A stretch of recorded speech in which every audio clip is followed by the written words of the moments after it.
लोगों को तो यही दिखाया जाता है कि मेडिकल सीट्स हर साल बढ़ रही है, ठीक है। मेडिकल सीट्स नहीं बढ़ रही, प्राइवेट कॉलेजेस बढ़ रही हैं। वो लोग भी एडमिशन ले रहे हैं जो शायद कैपेबल नहीं है मेडिकल कॉलेज के एजुकेशन के लिए। गवर्नमेंट ने लाखों की संख्या में सरकारी स्कूल जो है वो बंद करवा दिया ताकि प्राइवेट स्कूल्स को बढ़ावा मिल सके। 18% GST गवर्नमेंट एजुकेशन पर लेती है, ठीक है। तो आप मुझे बताइए, एजुकेशन क्या एक लग्जरी है? क्या ये बेसिक ह्यूमन नीड? एजुकेशन पर, पेंसिल पर, पेन पर, नोटबुक पर, हर चीज पे गवर्नमेंट मनमानी GST लेती है। और लॉकडाउन जैसा बड़ा डिसीजन अगर हम लोगों पे थोप रहे हैं तो हमें उनके ट्रांसपोर्टेशन की डेली की जरूरत वो कैसे पूरी करना है, ठीक है। अगर कोई अदर स्टेट के लोग हैं, मजदूर लोग, वो अपने घर तक कैसे पहुंचेंगे? उसके लिए गवर्नमेंट की कोई व्यवस्था नहीं है।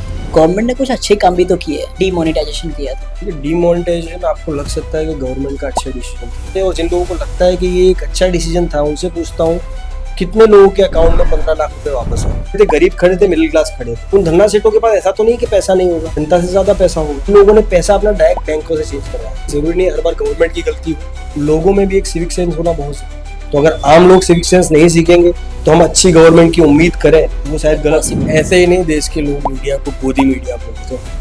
कहीं ना कहीं ये मीडिया रूलिंग गवर्नमेंट की गोद में जाकर बैठ गई है, इसीलिए इसको गोदी मीडिया लोग कहते हैं। ये जो प्लेन क्रैश हुआ है, इस प्लेन के बारे में वार्निंग भी कई बार मिल चुकी है। बिल्कुल बिल्कुल, इस प्लेन को सर्विस में लिया जाए, और इस चीज पे ध्यान नहीं। इतना बड़ा हादसा हुआ और इसमें कहीं ना कहीं जिम्मेदार है बहुत से लोग। ना मीडिया उसका नाम सामने आने देगी, ना गवर्नमेंट। सो एक बार फिर से स्वागत है आपका एरो प्रोडक्शन में, और आज हमारे साथ है डॉक्टर बादल गुप्ता। हेलो सर, कैसे हो sir? Nice to meet you. बहुत अच्छे हो आप? कैसे? Good good sir. मैं इनके बारे में आपको कुछ बताना चाहूँगा। वैसे तो ये बाय प्रोफेशनल डॉक्टर है, पर साथ में ये कंटेंट क्रिएशन का भी काम करते हैं। ये सिर्फ हेल्थ से रिलेटेड वीडियो नहीं बल्कि पॉलिटिक्स से रिलेटेड भी वीडियो बनाते हैं और अपनी बातों से सबको इंस्पायर करते हैं और सच बताते हैं लोगों को। सो इसी टॉपिक पे आज हम बात करने वाले हैं। सो अभी जो अहमदाबाद में एयर इंडिया का प्लेन क्रैश हो गया है, और वो भी एक मेडिकल कॉलेज के मेस के ऊपर, तो उसमें क्या लगता है कहीं ना कहीं गवर्नमेंट जिम्मेदार है इसके ऊपर? प्लेन क्रैश के लिए तो नहीं कह सकते गवर्नमेंट पूरी तरह से जिम्मेदार है, और उसके बाद जो एक्शन गवर्नमेंट को लेने चाहिए जी, उसको डिले करने में जरूर गवर्नमेंट जिम्मेदार हो सकती है। कि आप देख रहे हो कि 2014 से पहले जब शायद बीजेपी की गवर्नमेंट नहीं थी, तो हम देखते थे कि कुछ भी हादसा होता था तो उस पर पहले गवर्नमेंट जो अपोजिशन में थी, और गवर्नमेंट खुद से भी ये स्टेप लेती थी कि लोगों का रेजिग्नेशन होने लगता था। मीडिया टीवी पे चिल्ला के कहती थी कि किसकी जिम्मेदारी है, क्यों रिजिग्नेशन अभी तक गवर्नमेंट ने किसी का नहीं लिया जी। ठीक है। ये सब अब ऐसा लगता है कि पुरानी बातें हो गई। अब ऐसा होता है कि मीडिया भी ऐसे लगता है कि बिक चुकी है। हाँ, मीडिया ऑलमोस्ट मीडिया कंट्रोल है। आप देखिए ये जो प्लेन क्रैश हुआ उस पर कितनी बार मीडिया ने ये स्टेटमेंट दिया कि किसी का रेजिग्नेशन होना चाहिए, बार भी नहीं, थोड़ा सिंगल टाइम। और जब हम देखते हैं कि पहले के टाइम पर ये चीजें होती थी, मीडिया पूरी तरह से सरकार विरोधी स्टेटमेंट ही देती थी। पहले का मीडिया खुद में एक पावर रखता था। मीडिया क्वेश्चन ही नहीं पूछ पा रहा है गवर्नमेंट से कि क्यों किसी की कोई जिम्मेदारी नहीं ले रहा इस हादसे की, क्यों किसी ने रेजिग्नेशन नहीं दिया, क्यों इन्वेस्टिगेशन इतनी डिलेड हो रही है, ट्रांसपेरेंट नहीं हो रही है। इस पर कोई सवाल नहीं है मीडिया। बिल्कुल, आजकल वो बस अपना TRP ग्रो करने में लगे हुए हैं, फेक न्यूज फैलाने में लगे हुए हैं। देखा जाए तो कहीं ना कहीं एविएशन सेक्टर जो है वो पूरी तरह से सेंट्रल गवर्नमेंट के कंट्रोल में है, ठीक है। उनको कई बार ये जो प्लेन क्रैश हुआ है, इस प्लेन के बारे में वार्निंग भी कई बार मिल चुकी थी। बिल्कुल बिल्कुल, इस प्लेन को सर्विस में उनको लिया जाए जी। और उन लोगों ने इस चीज पे ध्यान नहीं दिया, और कहीं ना कहीं इतना बड़ा हादसा हुआ, और इसमें कहीं ना कहीं जिम्मेदार हैं बहुत से लोग, पर ना मीडिया उसका नाम सामने आने देगी, ना गवर्नमेंट। तो ये जो है ट्रांसपेरेंट बिल्कुल नहीं रही है आज की गवर्नमेंट लोगों के लिए, ठीक है। एक तरह से लोकतंत्र का सिर्फ दिखावा चल रहा है। बाकी इतने लोग मरे हैं और दो महीने भी नहीं लगेंगे कि लोग इस हादसे को भूल जाएंगे। बिल्कुल, और मीडिया भुला देगी। पहले लोग याद रखते थे क्योंकि मीडिया याद रखा था कि सिर्फ और सिर्फ सच्ची खबर ही आप तक पहुंचे। अब लोग याद ही नहीं रख पाएंगे, क्योंकि याद रख के करेंगे भी क्या? वो जानते हैं कि हमारे हाथ वहां तक नहीं पहुंचने वाले, कुछ है नहीं हमारे हाथ। इस चीज को ज्यादा अटेंशन दिया जा रहा है कि जो लोग मरे हैं उनके घर वालों को 1-1 करोड़ रुपए की एलिमनी दी जाएगी। बिल्कुल, इसी चीज को दिखाया जा रहा है। इसी चीज को दिखाया, पर ये नहीं दिखा रहा टाटा ग्रुप का 74% स्टेक है एयर इंडिया में, इसलिए टाटा ग्रुप दे रहा है। मतलब जो मालिक है अगर उससे कोई गलती हुई है तो ऑफकोर्स देगा। तो टाटा ग्रुप किसी को दान नहीं करता, फिर कोई किसी को फ्री में नहीं दे रहा है। वो जानते हैं हमारी मिस्टेक है। गवर्नमेंट चाहे तो इस मैटर में बहुत ट्रांसपेरेंट अपनी इन्वेस्टिगेशन रख सकती है, जो लोग जिम्मेदार हैं उनको रेजिग्नेशन देने पे मजबूर कर सकती है, ठीक है। और लोगों को बता सकती है कि ये लोग जिम्मेदार थे और इनको हमने पद से हटाया।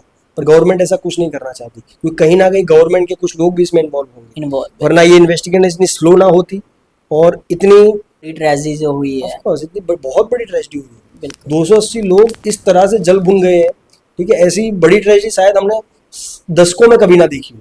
जी, मैंने तो बिल्कुल नहीं देखा। Of course, बहुत बहुत बड़ी, लोगों को, अपने घर के लोगों की अस्थियां तो छोड़िए, वो पहचान नहीं पा रहे कि कौन है क्या है। बिल्कुल सबको डीएनए टेस्ट देना पड़ रहा है। Of course, मतलब लोग अगर अपने घर के लोगों को ले जाकर क्रियाक्रम भी करेंगे तो उनको ये विश्वास नहीं हुआ कि ये हमारे ही इंसान है या कौन है। इतनी गंदी ट्रेजेडी हुई है, फिर भी कोई इस पे सवाल नहीं कर रहा, ना मीडिया पूछ रही है किसकी गलती है। ठीक है, पब्लिक पूछ रही है तो पब्लिक की आवाज़ सुनता ही कौन है।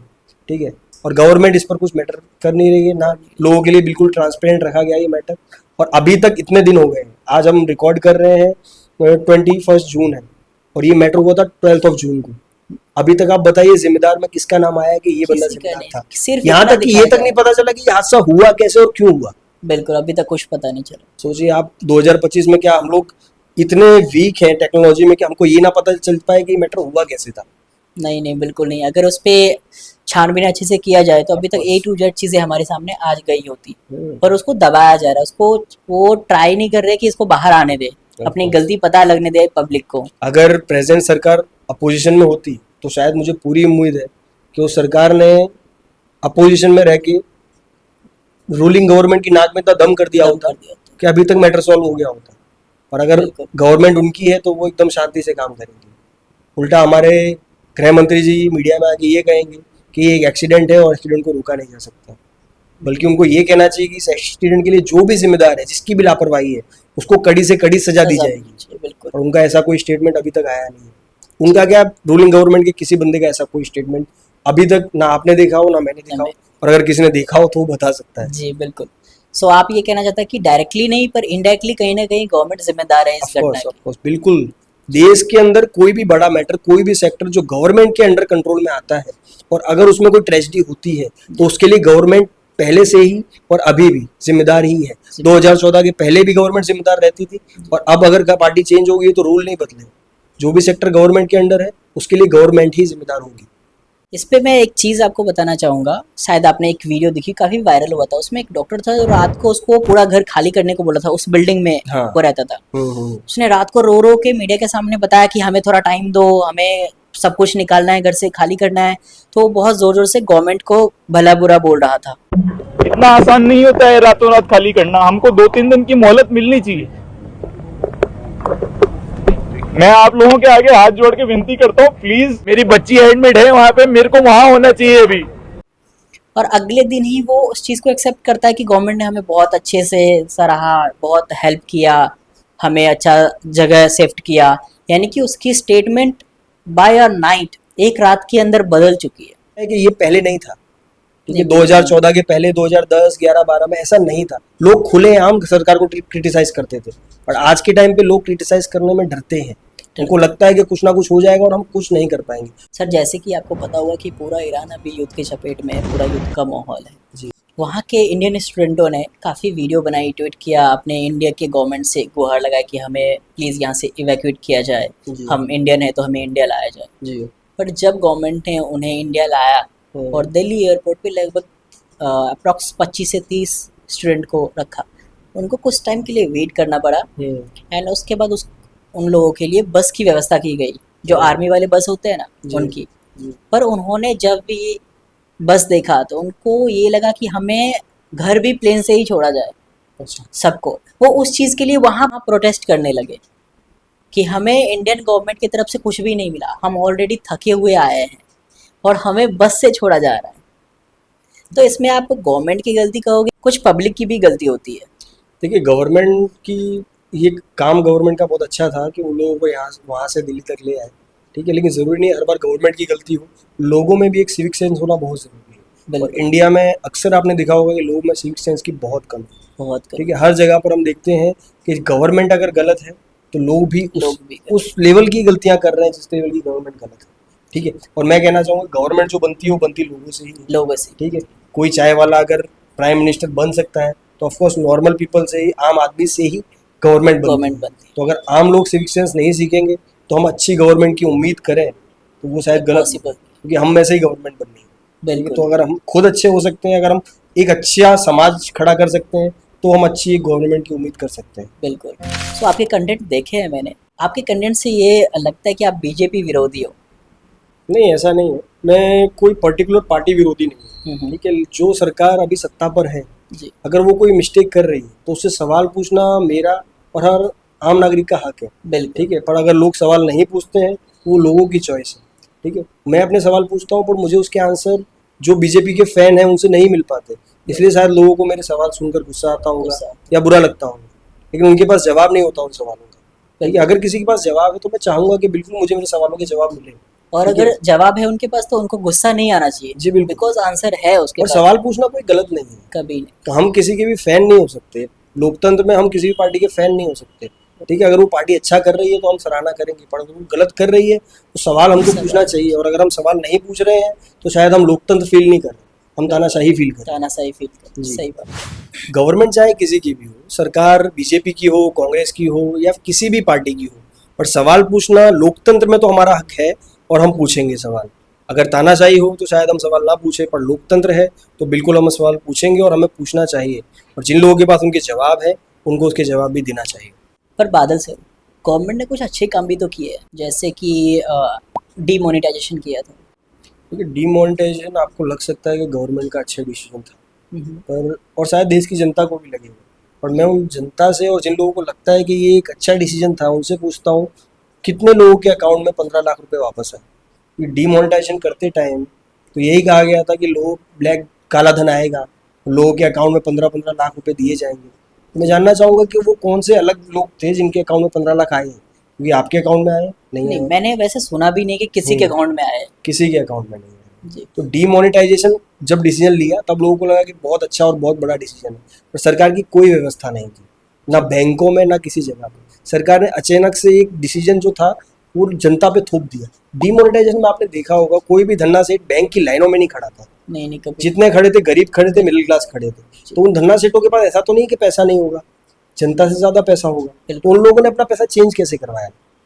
उन लोगों ने पैसा अपना डायरेक्ट बैंकों से चेंज करवाया, ठीक है। लोग कहेंगे कि नहीं नौकर चाकर भेज के चेंज करवाया, पर ऐसा नहीं हुआ, क्योंकि उनके पास सारा वाइट मनी नहीं था जो वो किसी को भेज के चेंज करवा लेते। उन लोगों ने अपना पैसा डायरेक्ट बैंकों के थ्रू चेंज करवाया, ठीक है। सरकार की कोई व्यवस्था नहीं थी कि बैंकों के मैनेजर पर उनकी पूरी निगरानी हो या फिर उनकी ईमानदारी पर उनकी पूरी पकड़ हो, ठीक है। उन धन्ना सेठों के लिए बड़ा आसान था बैंकों के मैनेजर को खरीद के अपने पैसे बिना लाइन लगाए, बिना किसी परेशानी के अपने ब्लैक को वाइट करना। वाइट कर लिया। ये उनके लिए बहुत आसान था और सरकार का इस चीज़ को रोकने के लिए कोई व्यवस्था नहीं थी, क्योंकि अगर व्यवस्था होती तो जी। काला धन जो आता वो आपको हमको सबको दिखता ना। सबको दिख। किसी को लग रहा हो कि डिमोनेटाइजेशन उसके हित में है, तो मैं जानना चाहूंगा उसको डिमोनेटाइजेशन से क्या फ़ायदा हुआ सिवाय सुबह 4 बजे उठ के लाइन में लगने के अलावा।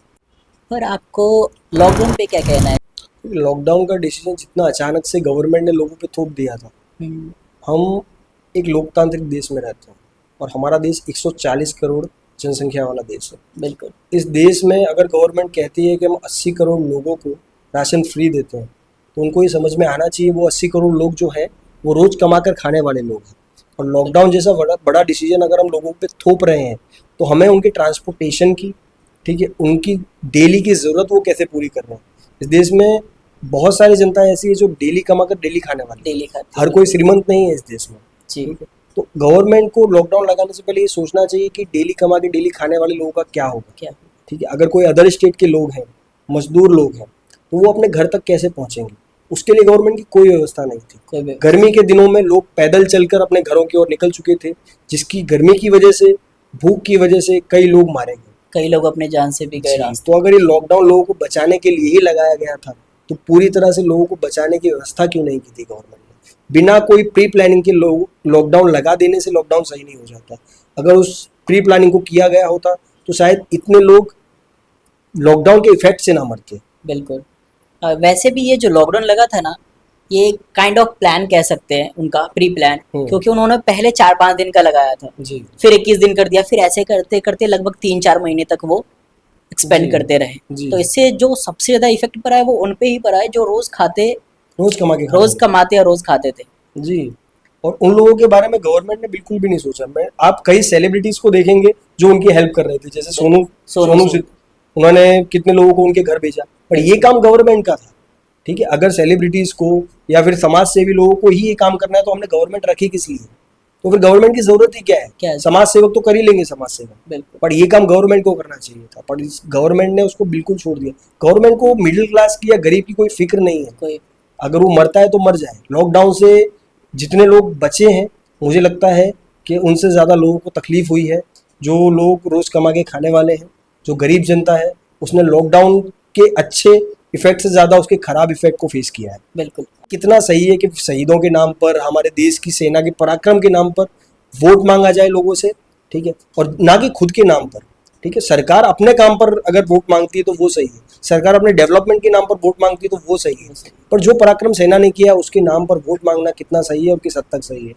और पहलगाम अटैक की अगर बात करें तो पहलगाम अटैक पर ऑलरेडी लोगों के बहुत सारे सवाल हैं कि इतनी अच्छी टूरिस्ट डेस्टिनेशन जो जगह थी, वहाँ पर कोई सिक्योरिटी क्यों नहीं थी? जहाँ 2000 लोगों से ज़्यादा की गैदरिंग थी, वहाँ पर क्यों हमारी सरकार ने सिक्योरिटी हटा रखी थी? क्यों वहाँ पर वो टेररिस्ट गाड़ी लेकर पहुँच गए बिना किसी चेकिंग के, हथियारों के साथ, और पहुँच गए वो तो ठीक था, पर वो वापस लौट भी गए और अभी तक उन टेररिस्ट को पता नहीं चला कि वो कहाँ गए, ना उनको पकड़ा गया, ना ये बताया गया कि वो पर्टिकुलर टेररिस्ट किसी अटैक में मर चुके हैं। मुझे लगता है ये जो अटैक था और इस पे सरकार का जो एक्शन था, वो पूरी तरह से सरकार का एक प्रोपेगेंडा था और जो पूरी तरह से फेल हो चुका है, क्योंकि लोगों के सवाल का जवाब सरकार आज तक नहीं दे पाई कि उस जगह पर सिक्योरिटी क्यों नहीं थी और वो लोग वापस आकर और वापस इतनी सलामती से कैसे लौट गए, और आज तक वो लोग कहाँ हैं, वो टेररिस्ट कहाँ हैं, उसका सरकार के पास कोई सबूत नहीं है, कोई जवाब नहीं। बिल्कुल। मेरा भी क्वेश्चन यही है कि बिना 100% प्रूफ के हमने पाकिस्तान पे अटैक तो कर दिया, जी पर हमें क्या 100% पता था कि वो पाकिस्तान के ही है? जी बिल्कुल। और इससे मुझे लगता है कि पाकिस्तान को भी कहीं ना कहीं फायदा हुआ, क्योंकि आज के टाइम पे हमें ये लग रहा है कि हम जीत गए और पाकिस्तान को लग रहा है कि पाकिस्तान जीत गए। जश्न मना रहा है। बस वही मैं बोल रहा हूँ, दोनों देश में एक राष्ट्रवाद की फीलिंग दोनों देश के नेताओं ने जगा दी है, जिससे पाकिस्तान के लोगों को उनके पीएम पर भरोसा हो गया है। और हमारे पीएम ने भी शायद यही ट्राई किया था कि देश की जनता हमारे सारे खराब काम को भूल कर हम पर वही ट्रस्ट ला दे जो 2014 में किया था, पर शायद इस काम में वो सक्सेसफुल नहीं हो पाए। नहीं हो बादल सर, व्हाट अबाउट एजुकेशन पे आपका क्या कहना है? गवर्नमेंट ने कुछ सुधार किया है या इसमें भी वो नीचे की तरफ जा रहे हैं? तो एजुकेशन में देख लो, मैं ज़्यादा कुछ नहीं कहूँगा, पर गुजरात में ही आप देख लो, जहाँ पर बीजेपी की गवर्नमेंट 30 साल से ज़्यादा टाइम से है, वहाँ पर आप देख लीजिए कि सरकारी स्कूलों का स्तर कितना अच्छा है। ठीक है, गवर्नमेंट ने लाखों की संख्या में सरकारी स्कूल जो है वो बंद करवा दिए ताकि प्राइवेट स्कूल्स को बढ़ावा मिल सके। ठीक है, आज के टाइम पे 18% जीएसटी गवर्नमेंट एजुकेशन पर लेती है। ठीक है, तो आप मुझे बताइए, एजुकेशन क्या एक लग्जरी है? ठीक है, क्या ये बेसिक ह्यूमन नीड नहीं? एजुकेशन पर, पेंसिल पर, पेन पर, नोटबुक पर, हर चीज़ पे गवर्नमेंट मनमानी जीएसटी लेती है। ठीक, तो गवर्नमेंट किस चीज़ में लोगों को टैक्स से मुक्त करती है? एजुकेशन जैसी बेसिक चीज़ है, वो मुझे लगता है कि टैक्स फ्री होनी चाहिए। ठीक है, उस पर भी गवर्नमेंट पूरा का पूरा जीएसटी वसूल करती है, उस पर भी कोई रियायत नहीं दी जाती लोगों को। तो आप समझ लीजिए एजुकेशन का स्तर कितना अच्छा है इंडिया में। ठीक है, आप गुजरात में देख लीजिए सरकारी स्कूलों का स्तर कितना अच्छा है। इससे आपको समझ में आएगा कि एजुकेशन पे गवर्नमेंट ने इतने सालों में कितना अच्छा काम किया। एजुकेशन जो था एक ह्यूमन राइट्स माना जाता था जी। पब्लिक की, वो बेसिक नीड थी जो गवर्नमेंट की तरफ से उसको मिलना चाहिए था जी और पहले मिलता भी था। एजुकेशन के साथ साथ मिड डे मील, अच्छे पोशाक, जी और अगर स्कूल दूर है तो साइकिल भी कुछ टाइम पे मिला था अगर बिहार में देखा जाए तो, एंड बुक्स भी गवर्नमेंट की तरफ से फ्री में आते थे। पर ये सारे बेसिक नीड्स अभी गायब हो चुके हैं। एजुकेशन को पूरी तरह से गवर्नमेंट ने धंधा बना दिया है, और गवर्नमेंट जितना हो सकता है ना, गवर्नमेंट जो चीज़ें थी उनको प्राइवेट चीज़ों में कन्वर्ट करते जा रही है। हर चीज़ों को प्राइवेट सेक्टर में कन्वर्ट करते जा रही है ताकि उन प्राइवेट सेक्टरों के मालिकों द्वारा गवर्नमेंट को अच्छा खासा चंदा मिल सके। ठीक है, पर इससे मिडिल क्लास और गरीब लोगों को जो तकलीफ होती है उस पर गवर्नमेंट का कोई ध्यान नहीं है। मिडिल क्लास और गरीब लोगों की याद गवर्नमेंट को सिर्फ चुनाव के टाइम आती है। ठीक है, चुनाव के टाइम जब अपोजिशन में गवर्नमेंट थी तब महंगाई का मुद्दे को उठाया जाता था कि महंगाई कितनी ज़्यादा है, पेट्रोल डीजल के रेट कितने ज़्यादा है। मैं आपको बता सकता हूँ कि पेट्रोल डीजल के रेट क्रूड ऑयल के प्राइस से जितने ज़्यादा ओवर वैल्यूड आज के टाइम पे है उस गवर्नमेंट में कभी नहीं थे। आज जो क्रूड ऑयल का प्राइस है उस टाइम पर इससे भी ज़्यादा गवर्नमेंट क्रूड ऑयल के प्राइस को फेस कर रही थी, फिर भी हमारे लिए पेट्रोल डीजल के दाम को, टैक्स को कम करके कंट्रोल में रखा गया था। और ये गवर्नमेंट जो पेट्रोल डीजल के प्राइस पर, महंगाई पर जीत के सत्ता पर बैठी है, ये हमसे क्रूड ऑयल के प्राइस कम होने के बावजूद ज्यादा टैक्स वसूल करती है। बिल्कुल। तो इस पर गवर्नमेंट क्यों ध्यान नहीं देती कि जिन मुद्दों पे जीत के आया गया था उस पर गवर्नमेंट का कोई ध्यान कोई नहीं। ध्यान। अगर एजुकेशन सिस्टम पे बात हो रही है तो मैं मेडिकल सीट की बात करूंगा, क्योंकि वो आपका अपना भी फील्ड है। तो हर साल जो सीट्स इंक्रीज हो रही है, बढ़ रही है, उसमें क्या? देखिए, ये बड़ा इंटरेस्टिंग क्वेश्चन है क्योंकि लोगों को तो यही दिखाया जाता है कि मेडिकल सीट्स हर साल बढ़ रही हैं, जी। पर रियलिटी बिल्कुल अलग है।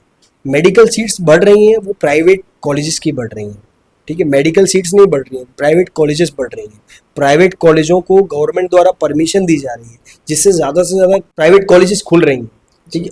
उस वजह से मेडिकल सीट्स में इजाफा हो रहा है। अगर आप देखें, अगर मेडिकल सीट्स बढ़ाने का गवर्नमेंट दावा करती है तो मैं जानना चाहूँगा गवर्नमेंट से कि कितनी गवर्नमेंट कॉलेजेस में उन्होंने मेडिकल सीट्स बढ़ाई है। जो प्राइवेट सेक्टर में मेडिकल सीट्स बढ़ाई जा रही है तो उसमें वो लोग भी एडमिशन ले रहे हैं जो शायद कैपेबल नहीं है मेडिकल कॉलेज के एजुकेशन के लिए, ठीक है। तो आप समझ सकते हैं प्राइवेट कॉलेज में एजुकेट होकर अनकैपेबल लोग कितने अच्छे डॉक्टर बनेंगे और कितने अच्छे से वो लोगों को ट्रीट करेंगे। जैसे कि आप सुनते ही हैं, हर बार के टाइम पहले गुजरात में ही आपने देखा होगा कि आयुष्मान कार्ड्स के नाम पर कितने बड़े बड़े स्कैम किए गए हैं। बिल्कुल। तो ये स्कैम इसीलिए हो पा रहे हैं कि प्राइवेट मेडिकल कॉलेज से जो लोग कैपेबल नहीं है वो मेडिकल डॉक्टर सीट्स लेकर पास आउट होकर निकलेंगे तो ऑब्वियसली वो ऐसे स्कैम करेंगे। बादल सर, आजकल टैक्स का मुद्दा हर जगह क्रिटिसाइज हो रहा है, पर इस पे आपका क्या विचार है? देखिए, टैक्स के मुद्दे पर विचार कर सकते हैं, पर उस विचार पे भी निर्मला सीतारमण 18% GST ना लगा दे, जी, इसका डर जरूर है, ठीक है। देखिए, आप नॉर्मल सी चीज़ें जो बेसिक चीज़ें हैं जैसे पेट्रोल और डीजल, इनको सरकार लग्जूरियस थिंग्स में काउंट करती है, और अगर जनता इनको कहती है कि इनको GST में ले आओ तो वो सरकार GST में नहीं लाती क्योंकि इनको सरकार लग्जूरियस थिंग की तरह देखती है।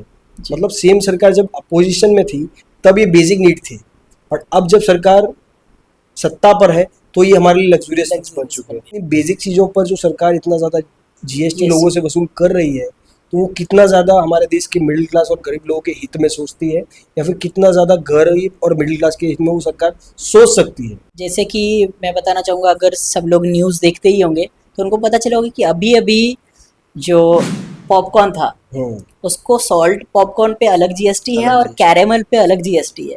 जी। तो जो ये गवर्नमेंट है वो किसी एक चीज़ को नहीं छोड़ रही है, सब पे अलग अलग टैक्स स्लैब के अकॉर्डिंग GST लगा रहे हैं। मुझे लगता है ये गवर्नमेंट सिर्फ खुद के बारे में सोचकर GST अप्लाई करती है, क्योंकि जब संसद में ये सवाल पूछा जाता है निर्मला सीतारमण जी से कि प्याज जो बेसिक नीड है वो इतना ज़्यादा महंगा हो चुका है, तो उनका ये कहना होता है कि मेरे घर में प्याज यूज़ नहीं। मतलब ये गवर्नमेंट व्यक्तिगत रूप से गवर्नमेंट को चलाया जा रहा है। अगर वो कोई चीज़ यूज़ कर रहे हैं तो उस पर शायद वो GST कम रख दे, पर अगर वो कोई चीज़ यूज़ नहीं कर रहे हैं तो वो चीज़ महंगी हो, चाहे कितनी भी महंगी हो, शायद उस गवर्नमेंट को फर्क नहीं पड़ता। उनके लिए कोई मायने नहीं रखता। कोई मायने नहीं रखता, उनके स्टेटमेंट से तो ऐसा ही लगता है। अगर ऐसे रोड बनाए ना जाए जो सरकार के एक टर्म से पहले टूटे ना, तो नेक्स्ट टर्म के लिए सरकार के पास टॉपिक क्या होगा? कुछ सरकार बचेगा किन ही। चीज़ों का दिखावा करेगी? इलेक्शन आने पर अगर वो रोड 2-3 साल में दोबारा टूट जाएंगे तभी तो इलेक्शन आने पर वो रोड दोबारा बनवा के लोगों को ये दिखाया जाएगा कि हमने काम किया। तो ऐसे रोड सरकार जानबूझ के बनवाती है जो 2-3 साल में डिस्ट्रॉय हो जाए और दोबारा वही रोड बनाकर सरकार लोगों को ये दिखा पाए कि देखो हमने रोड बनाया। क्योंकि बिल्कुल ये जो है ये मुद्दा बड़ा आसान है, बाकी सारे मुद्दे बड़े मुश्किल हैं, जैसे कि एजुकेशन, GST कम करना, पेट्रोल सस्ता करना, ये मुद्दे शायद सरकार को ज़्यादा महंगे पड़े, रोड बनाना ज़्यादा आसान है सरकार के लिए। ये सारी बातें, सारी डिबेट्स पास्ट की है। अभी प्रेजेंट में हमें उस पे बात करके, डिबेट करके क्या फायदा हो? देखिए, इसका रिप्लाई मैं आपको बीजेपी के ही प्रवक्ता सुधांशु त्रिवेदी जी के अंदाज में देना चाहूँगा कि वो जब भी डिबेट करते हैं तो वो महात्मा गांधी, इंदिरा गांधी, नेहरू जी, उससे भी पुराने इतिहास को उठाकर डिबेट करते हैं और उससे वो कांग्रेस का रिपोर्ट कार्ड बनाकर कांग्रेस को ब्लेम करते हैं, ठीक है, और बताते हैं कि कांग्रेस ने इतिहास में ऐसे काम किए हुए, इसलिए कांग्रेस सही पार्टी नहीं है फ्यूचर के लिए, ठीक है। तो मुझे भी लगता है कि बीजेपी के रिपोर्ट कार्ड जो बनाना चाहिए वो उनके पुराने कामों से ही बनाना चाहिए, या फिर किसी भी पार्टी का अगर हम रिपोर्ट कार्ड बनाते हैं तो पुराने किए गए कामों से ही बनता है, ना कि बीजेपी के फ्यूचर में किए जाने वाले झूठे वादों से। अगर वो फ्यूचर के लिए कोई वादे कर भी रहे हैं तो वो ऑब्वियसली झूठे हैं, कि पिछले 12 सालों में सारे वादे झूठे ही थे। बिल्कुल, वो हमें नहीं पता फ्यूचर में क्या होने वाला है। जी, हम तो किसी को क्रिटिसाइज करेंगे तो उसके पास्ट से ही करेंगे। और फ्यूचर के वादों का विश्वास हम कर भी कैसे सकते हैं? बीजेपी नहीं, किसी भी पार्टी पर हम फ्यूचर के वादों का विश्वास कैसे कर सकते हैं? बिल्कुल, ठीक है, हम तो यही देखेंगे ना कि पहले उन्होंने क्या वादे किए थे और उनमें से कितने पूरे किए, बिल्कुल, ठीक है, उस पर ही हम ट्रस्ट कर सकते हैं। तो किसी भी पार्टी का अगर रिपोर्ट कार्ड बनता है तो पुरानी बातों से ही बनता है, बिल्कुल। तो फिर चाहे वो बीजेपी हो या कांग्रेस हो, जिस तरह बीजेपी भी बाकी पार्टियों का रिपोर्ट कार्ड पुरानी बातों से बनाती है, जी। उस तरह मुझे लगता है देश की जनता को भी बीजेपी का रिपोर्ट कार्ड उनके किए गए पास्ट में जो काम है उनसे ही बनाना चाहिए। सही बनाना चाहिए। जी तो सर ये सारी बातें तो हमने जो की है, जो भी हमारा डिबेट था, जी। ये सारी पॉलिटिशियन एंड पॉलिटिक्स के बारे में था। बट आप मीडिया के बारे में, इंडियन मीडिया जो है इसके बारे में क्या आपका पर्सपेक्टिव है सर? देखिए, इंडियन मीडिया के बारे में एज ए इंडियन मैं कोई पर्सपेक्टिव बनाऊं उसके पहले मैं बताऊं कि वर्ल्ड हमारी मीडिया के बारे में क्या कहता है। बिल्कुल। तो रिपोर्टर्स विदाउट बॉर्डर्स के वर्ल्ड पेस इंडेक्स के 2023 के अनुसार इंडियन मीडिया फ्रीडम में 161 रैंक पर है। आप समझ सकते हैं 140 करोड़ की डेमोक्रेसी वाले देश की मीडिया 161 रैंक पर है। 160। ठीक है, तो मीडिया को अपने देश में कितनी फ्रीडम है और कितनी कंट्रोल मीडिया है। अगर आप कोई न्यूज़ देख रहे हो तो वो न्यूज़ कितनी सही है या फिर कितनी कंट्रोल्ड है, उस पर आप कितना विश्वास कर सकते हो, वो आपको इस रैंकिंग से पता चल जाता है। ठीक है, और रही इंडिया के लोगों का क्या पर्सपेक्टिव है, तो ऑपरेशन सिंदूर में आप देख लीजिए, हमारी मीडिया ने इस्लामाबाद तक हमारा कब्जा करवा दिया था। बिल्कुल। ठीक है, पूरा पाकिस्तान हमने जीत लिया था हमारी मीडिया के अनुसार। बिल्कुल। ठीक है, तो आपको समझ में आता है कि हमारी मीडिया कितनी सच है और लोग इस पे कितना ज्यादा ट्रस्ट कर सकते हैं। आज की मीडिया में तो एक वर्ड में अगर ये कहा जाए तो सिर्फ और सिर्फ टीआरपी का गेम बना के रख दिया है। जी, ऐसे ही नहीं, देश के लोग मीडिया को गोदी मीडिया बोलते हैं। बिल्कुल। कहीं ना कहीं ये मीडिया रूलिंग गवर्नमेंट की गोद में जाकर बैठ गई है, बैठ गई। इसीलिए इसको गोदी मीडिया लोग कहते तो सर हमारे पास कुछ रैपिड फायर क्वेश्चंस है। मैं कुछ पॉलिटिशियन के नाम लूंगा और उनके कैरेक्टर को एक वर्ड में डिस्क्राइब करना है। जी। निर्मला सीतारामन, हैं। सुलिताई, Atal Bihari Vajpayee, great leader, Yogi Adityanath, bulldozer बाबा, अमित शाह, माफिया, नरेंद्र मोदी। हमाना और डंका पति। कौन सा पॉलिटिशियन है जिसके कैरेक्टर को आप प्ले करना चाहोगे? पॉलिटिशियन के कैरेक्टर को प्ले का तो पता नहीं, पर जिनके आदर्शों को और जिनके कामों को मैं बहुत ज़्यादा सराहता हूँ। जी। ठीक है, उनको मैं अटल बिहारी वाजपेयी जी जो हैं, ठीक है, वो मेरे आदर्श हैं। ठीक है, उनके कामों को और उनका जो लाइफ जर्नी रहा है वो मेरे लिए इंस्पायरिंग है। ये पूछना चाहूँगा, ऐसा कोई वियर्ड मोमेंट आया है जहाँ पे पेशेंट ने अपने बीमारी को कुछ ऐसे डिस्क्राइब किया हो कि कुछ भी समझ ना आए? ये डॉक्टर्स प्रोफेशन में सबसे ज़्यादा वियर्ड यही चीज़ होता है कि अगर कोई पेशेंट को हम ट्रीट करते हैं, जी। अगर वो 100% इलनेस लेकर हमारे पास आया है और अगर हमने उसे ट्रीटमेंट दिया है, जी। तो उसकी 90% इलनेस सॉल्व होने के बाद भी वो 10% इलनेस में भी हमारे पास इस तरह से आएगा कि अभी भी उसकी 80% इलनेस बची हुई है। मतलब वो अपनी बीमारी को एग्जैगरेट करके बताते हैं। जी। उनको शायद ऐसा लगता है कि ऐसा करने से डॉक्टर शायद हमको और ज़्यादा असरकारक डोज देंगे, पर इससे डॉक्टर्स को सबसे ज़्यादा कन्फ्यूजन होता है डोज मैनेज करने में। ऐसा पेशेंट आपके पास आया है जो प्रिस्क्रिप्शन उसने खुद से बना लिया हो?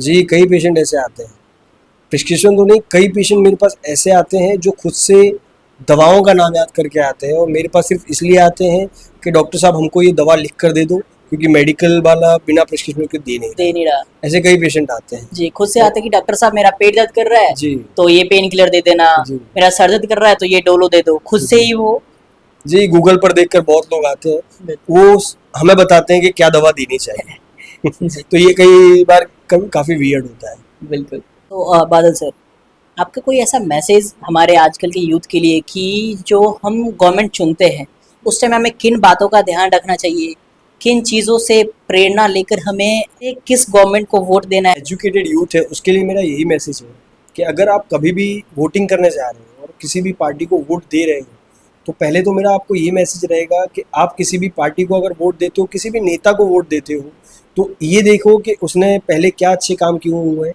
क्या उसका कोई क्रिमिनल रिकॉर्ड तो नहीं है। ठीक है, और किसी भी पार्टी को अगर नेता के बेस पे नहीं, आपको पार्टी के बेस पे ही वोट देना है, तो इस पार्टी के पुराने किए हुए वादे कितने उन्होंने पूरे किए हैं, आप फैक्ट एनालाइज करो, ना कि अंधभक्ति करो। ठीक है, जो मीडिया दिखा रही है, जो आप सोशल मीडिया पे जिसका चेहरा देख रहे हो, उसका चेहरा देख के वोट मत दो, आप फैक्ट एनालाइज करो, वो नेता आपके वोट के लायक है या नहीं, ये एनालाइज करके ही आप वोट करो। जय हिंद, जय भारत। जय हिंद, जय भारत सर। सो आज का पॉडकास्ट हम यही समाप्त करते हैं एंड बहुत अच्छा लगा सर आपसे बात करके। आई थिंक हमारे यूथ को ये वीडियो काफ़ी इनकरेज करेगा अपने गवर्नमेंट को चुनने के लिए नेक्स्ट टाइम, एंड ये काफ़ी ज़्यादा अच्छा होगा हमारे पब्लिक के लिए कि वो सब कुछ देखें, सिर्फ गवर्नमेंट की अच्छी बातें नहीं, अगर वो कुछ बुरा कर रहा है तो उस पर भी क्वेश्चन पूछने चाहिए जी। और आंसर ना मिले तो वो दोबारा पूछो। बिल्कुल। और बहुत अच्छा लगा सर आपसे बात करके, and thank you for coming Arrow production. जी मुझे भी बहुत अच्छा लगा यहाँ पर आके, ठीक है। और भाई के चैनल को सब्सक्राइब करो, भाई बहुत मेहनत कर रहे हैं अपने चैनल के लिए, तो चैनल को सब्सक्राइब करो और वीडियो को लाइक करो। सर की भी एक पर्सनल चैनल है जहाँ पे आपको हेल्थ से रिलेटेड एंड से रिलेटेड आपको काफ़ी अच्छी जानकारी मिल जाएगी। तो सर के चैनल को फॉलो करो, यूट्यूब पे सब्सक्राइब करो। सो अगर आपने यहाँ तक वीडियो देखा है तो आप इसको लाइक कर सकते हो। अगर आप चाहते हो कि वीडियो आपको अच्छी लगी और अपने दोस्तों को दिखाना चाहते हो, इस वीडियो को ज़्यादा से ज़्यादा शेयर करें। आप इस चैनल पे नए हो तो सब्सक्राइब करें। Thank you, have a nice day.